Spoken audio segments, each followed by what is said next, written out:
Fala galera, e aí? Bom, agora que você já sabe estruturar a reclamação trabalhista, já sabe direcionar a peça lá para o local de prestação de serviços ou para o local da contratação, já sabe qualificar, já sabe, né, qual que é a estrutura da petição inicial, então, preliminar de mérito, mérito, pedidos, requerimentos finais, sabe finalizar, já está tudo estruturado aí na sua cabeça, a gente vai começar a treinar, a gente vai começar a ver quais são as principais teses, como é que é mesmo que você tem que olhar a sua CLT, enfim. Então vamos embora, ó.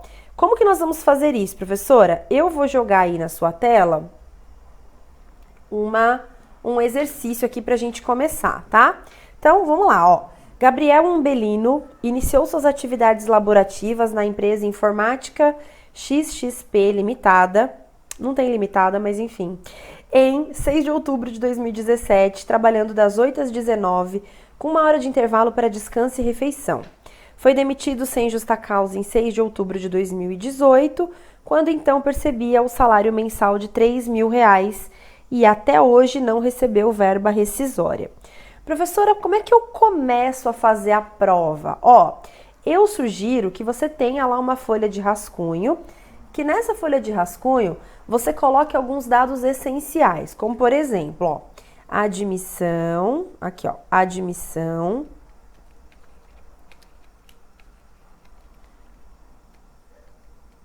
função, salário, demissão e ajuizamento.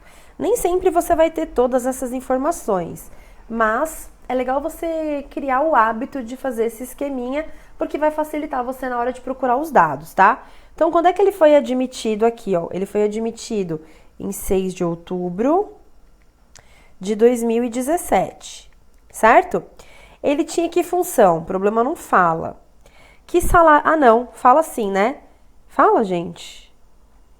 Não, não fala. Qual que era o salário dele? R$3.000. Quando é que ele foi demitido? Foi demitido em 6 de outubro de 2018. Então, ele trabalhou 1 ano na empresa, na verdade, né? 6 de outubro de 2018. E quando que ele ajuizou a reclamação trabalhista? Não ajuizou, ele te procurou para que você faça isso. Então, você vai propor uma reclamação trabalhista, certo? Então, vamos lá. Primeira coisa que você faz, direciona. Para quem? Ao douto juízo da tal vara do trabalho de... A prova não te traz o local de prestação de serviços e nem o local da contratação. Então, deixa em branco. Aí você vai pular aí, ó, uma linha ou 2 linhas, lembra? Dependendo, gente, da sua letra.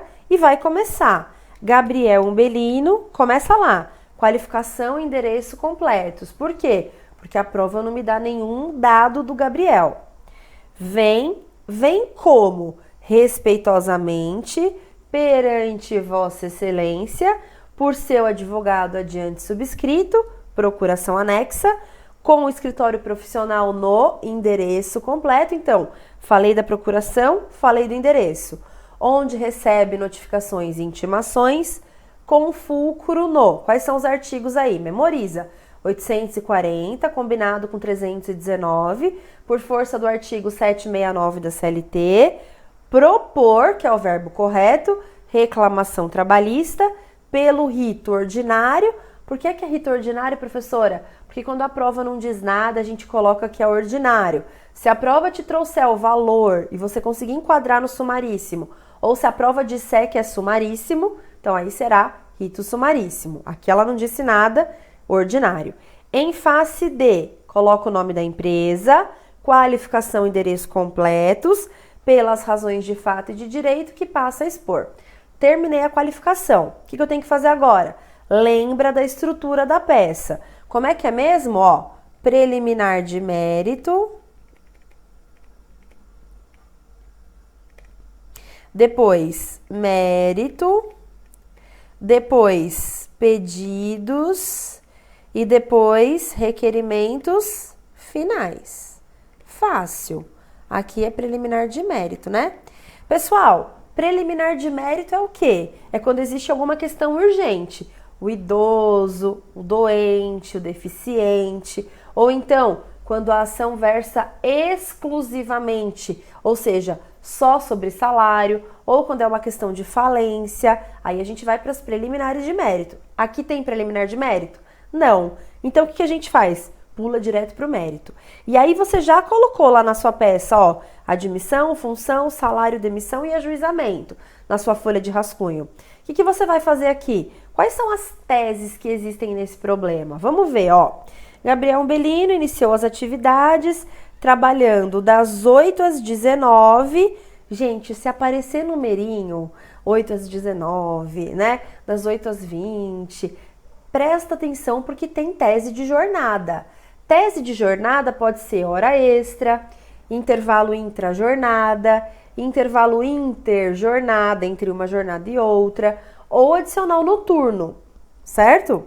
Vamos ver aqui, ó, das 8 às 19. Se fosse das 8 às 18, seriam 10. Com mais uma, ele trabalhou 11 horas. Só que ele fazia uma hora de intervalo, então ele trabalhou 10 horas. Quantas horas a pessoa pode trabalhar? 8 horas diárias. Então aqui, ó, você já sabe que você tem que pedir 2 horas extras. Essa é a sua primeira tese, ok? Quando, então, percebia salário mensal de R$3.000. Ah, tá. Aí depois, vamos lá, ó. Foi demitido sem justa causa, quando ele percebia 3.000 e não recebeu verbas rescisórias. Horas, quando a pessoa ela é demitida, o empregador tem quantas obrigações? Ele tem que fazer o quê? Anotar na carteira, pagar as verbas rescisórias e comunicar aos órgãos competentes. Aqui ele não fez nada. Então aqui você vai pedir o quê? Verba rescisória. Segunda tese, ó, pedido de verbas rescisórias. Então, na verdade, você já localizou as duas teses aqui, ó.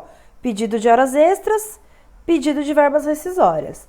Aí você já tinha feito a qualificação e agora você vai começar o mérito. Por que o mérito, professora?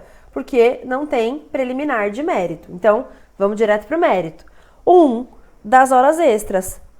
Fato, fundamento e pedido.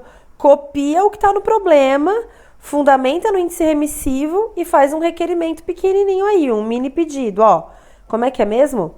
O reclamante iniciou suas atividades laborativas na informática XXP em outubro de 2017, trabalhando das 8 às 19, com 1 hora de intervalo para descanso e refeição. Ponto.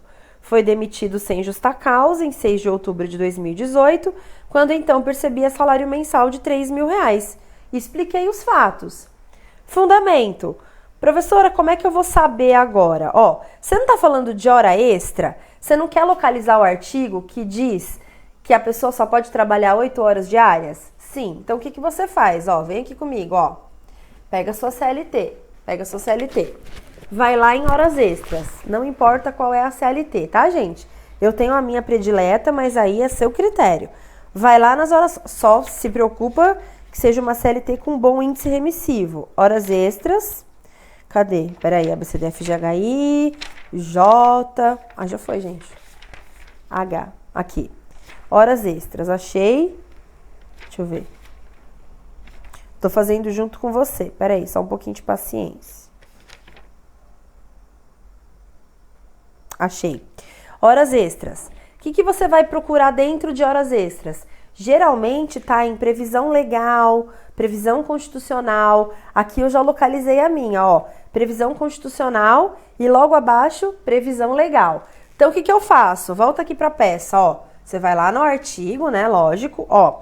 Nos termos do artigo tal da Constituição Federal e tal da CLT. E aí você vai copiar o artigo, ó. O limite de trabalho é de 8 horas diárias e 44 horas semanais. Aí o aluno me perguntou, professora, mas qual dos dois artigos eu vou copiar? Tanto faz, gente. Copie um artigo que diga que o fulano só pode trabalhar 8 horas por dia. Ponto final. Aí você vai explicar, ó, no caso em tela, o reclamante elaborava um total de 10 horas diárias, fazendo jus ao pagamento de 2 horas extras, com o adicional de 50% e respectivos reflexos nas verbas contratuais e rescisórias. Resumindo, você falou, ele trabalhava 10, ele tem que receber 2 horas extras, porque é o que diz o artigo 7º da Constituição Federal e o artigo 59, parágrafo 1º da CLT. Professora, e esse negócio aqui de reflexos? Gente, essa é a pergunta mais de todos os alunos de segunda fase, né? Reflexo e multa é o que mais se pergunta. Pensa assim, ó. Reflexo. Se o fulano recebe R$1.000 e ele tinha que ter recebido 200 de horas extras, você concorda comigo que todas as verbas foram pagas com base em 1.000? Porque ele não recebeu as horas extras, né? Então, ó, férias foi pago com base em 1.000. 13º foi pago com base em 1.000. Fundo de garantia foi pago com base em 1.000 e assim por diante. Então, o que você vai pedir? Para que esses 200 aqui, né, reflita sobre essas verbas. Então, as férias que sejam pagas sobre 1.200, o 13º que seja pago sobre 1.200 e assim por diante, tá? E aí, quando você pede reflexo sobre as verbas contratuais. Você vai ver que a gente vai decorar isso aqui, tá? Fique tranquilo, eu tô te explicando aqui, mas a gente vai decorar. E rescisórias. Contratuais, pessoal, são aquelas verbas no curso do contrato. Ó, o fulano não trabalhou aqui 1 ano, durante o contrato dele, ele não recebeu 1.000, quando devia receber 1.200? Então, durante o contrato dele, tem que incidir reflexos, ponto final, e não incidiu. Então, você vai pedir reflexos nas verbas contratuais.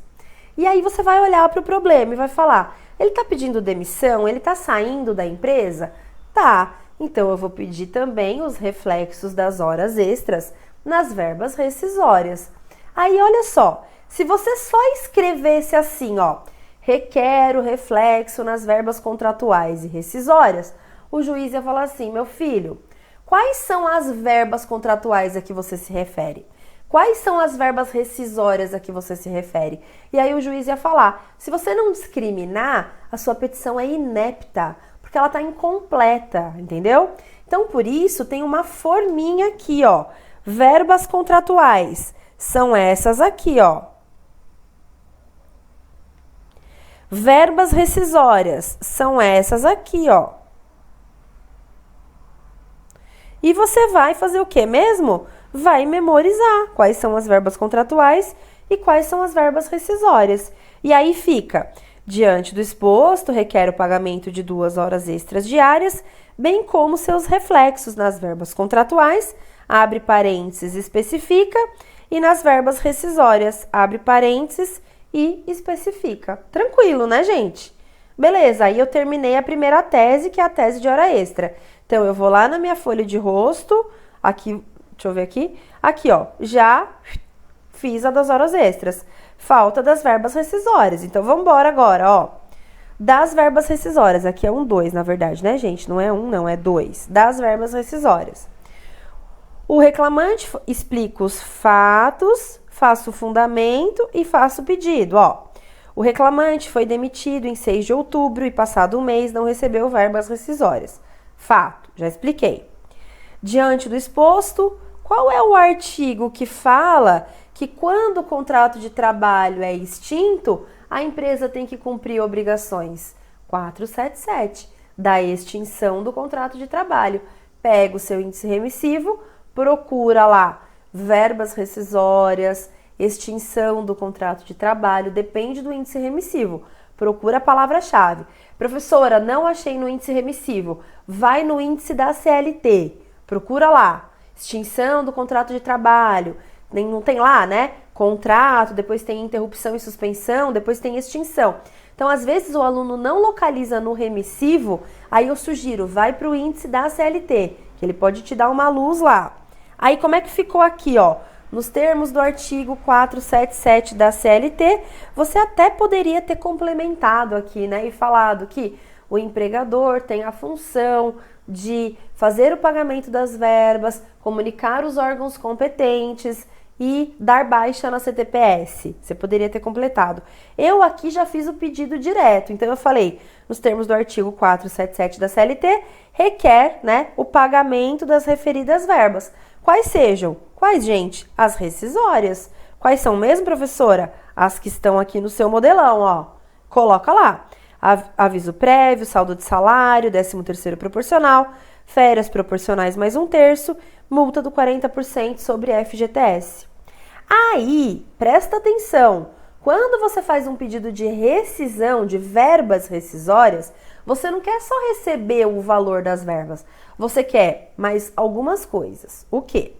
Baixa na CTPS, liberação das guias do seguro-desemprego e multa 477 e 467. Então, vamos lá, são 4 coisas. Vem aqui, ó, vamos lá.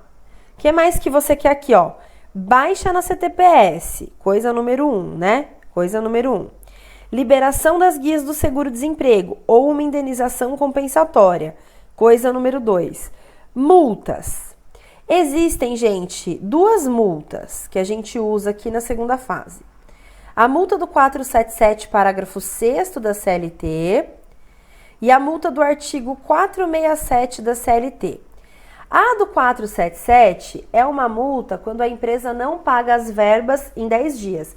A empresa tem 10 dias para depositar o valor das verbas rescisórias. 10 dias a contar do término do contrato, tá? Se a empresa não deposita, multa. Aqui o problema já te falou, que o fulano foi demitido em 6 de outubro de 2018 e era 6 de novembro ele ainda não tinha recebido as verbas. Então, você vai pedir a multa, ó, aqui, vai pedir a multa. Blá, blá, blá, cadê? No mais, requer seja dada baixa, a liberação das guias e multas previstas no artigo 477, haja vista que o pagamento se deu já passados 10 dias, ou então, né, que não houve o pagamento após 30 dias. Legal é você colocar 10 aqui para o examinador saber que você conhece o prazo para pagamento. E 467, essa do 467, ela se refere às parcelas incontroversas. Então, como é que funciona isso aqui? Ó, multa do 467. Se chegar no dia da audiência e a empresa não contestar alguma coisa, vamos imaginar que ela não contestou as horas extras. Ela já tem que pagar, então, aquele valor na primeira audiência, sob pena de pagar uma multa sobre isso, entendeu? Então, por isso que a gente coloca, ó, multa do 467, caso as verbas incontroversas não sejam pagas em primeira audiência. Pronto. Então, professora, quando é que eu sei que tem multa? Você vai observar, você sabe que são 2, 477. As verbas foram pagas dentro do prazo? Não, então tem multa do 477. 467 geralmente tem em todas, gente, porque a gente sempre vai dizer que se as parcelas incontroversas não foram pagas em primeira audiência, não forem pagas em primeira audiência, haverá então a incidência da multa do 467. E aí o que eu faço mais aqui? Dos honorários advocatícios. Tá dentro do mérito, esse aqui é o 3, gente, é o 3. Aí vamos lá. O reclamante pleiteia também nos termos do artigo 791A da CLT. Isso aqui também, gente, é padrão, ó. Honorários advocatícios. Quem fixa os honorários advocatícios é o juízo de 5% a 15%. Então, vamos lá. Honorários advocatícios a serem fixados por este juízo no importe de 5% a 15%. Aqui tá até repetitivo, né? Pelo prudente arbítrio de Vossa Excelência. Já foi. A serem fixados por esse juízo no importe de 5% a 15%. Ponto final. Dos pedidos, ó, você vai voltar lá no seu mérito e vai pegar sempre o último parágrafo, ó. Não é o parágrafo do mini pedido? Mini pedido? E vai jogar para os pedidos. Primeiro, requer o pagamento de 2 horas extras diárias, bem como seus reflexos nas verbas contratuais e rescisórias. Eu só copiei o que estava lá no mini pedido dentro do mérito. Depois, condenação da reclamada ao pagamento das verbas rescisórias. Aqui, se você quiser colocar, ó, você pode colocar já especificadas na letra A do pedido, tá vendo, ó? Eu já especifiquei, então eu não preciso aqui na B escrever tudo de novo. Eu já especifiquei. E C, condenação da reclamada ao pagamento de honorários advocatícios no importe de 5% a 15% a ser fixado por este juízo. Não esquece que no pedido você precisa sempre mostrar para o examinador que ele tem que estar líquido. Então, você vai usar o R cifrão. Na verdade, na sua prova, você coloca lá no final da folha, tá, gente? Aqui eu só coloquei embaixo porque o meu PowerPoint não ajudou. Aqui também, ó, final da folha, R cifrão. Honorários, a mesma coisa, final da folha, R cifrão. Nos requerimentos finais, eu brinco que é o NPP. Notificação, protesta por produção de provas e procedência do pedido. Ó, notificação da reclamada para oferecer resposta sob pena de revelia. Decorar. Protesta provar o alegado por todos os meios de prova em direito admitidos. Não preciso, gente, aqui especificar quais são as provas. Por exemplo, principalmente o depoimento pessoal. Não preciso, porque se eu estou protestando por todos, estou protestando por todos. E o último, requer a procedência dos pedidos com a condenação da reclamada ao pagamento das verbas pleiteadas. E aqui você pede, né, para acrescer em juros e correção monetária. Ok, galera? Depois você dá à causa o valor de X, correspondente à somatória dos pedidos, e finaliza a peça assim, ó. Termos em que, pede deferimento, local e data, advogado, OAB número. Cuidado para não identificar, não coloca São Paulo, né, o dia da prova lá, 2 de outubro, não coloca, tá? Senão você pode até zerar a peça. Beleza, pessoal? Bom, vamos fazer o seguinte, ó, eu vou finalizar esse bloco, aí no próximo bloco a gente vai fazer uma petição inicial mais difícil, entendeu? Que é para você realmente fixar e aprender certinho aí como que você tem que fazer caso você se depare com uma inicial na sua prova. Então, tá bom? Eu vou finalizar aqui para não ficar muito extenso o bloco. Um beijo no coração e até mais, gente. Tchau, tchau.